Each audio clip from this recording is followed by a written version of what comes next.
वज़ीर आला सिंध सैयद मुराद अली शाह ने कहा है कि सूबे में ट्रांसपोर्ट किराए नहीं बढ़ाए जाएंगे। आवाम से 28 फरवरी वाले ही किराए वसूल किए जाएंगे। उसके लिए पब्लिक ट्रांसपोर्ट को सब्सिडी फराहम की जाएगी। जो भी नुकसान होगा वो हुकूमत सिंध पूरा करेगी। कराची में प्रेस कॉन्फ्रेंस में मुराद अली शाह ने कहा कि स्कूल वैन्स को सब्सिडी फराहम की जाएगी ताकि फीस ना बढ़ाई जाए।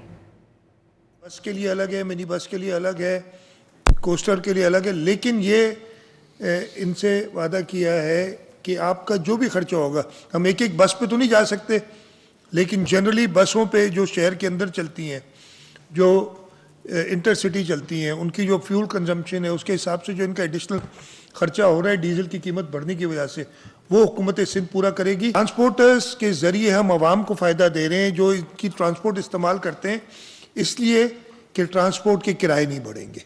कम चलती है गाड़ी तो कम मिलेगा, ज़्यादा चलती है तो ज़्यादा मिलेगा।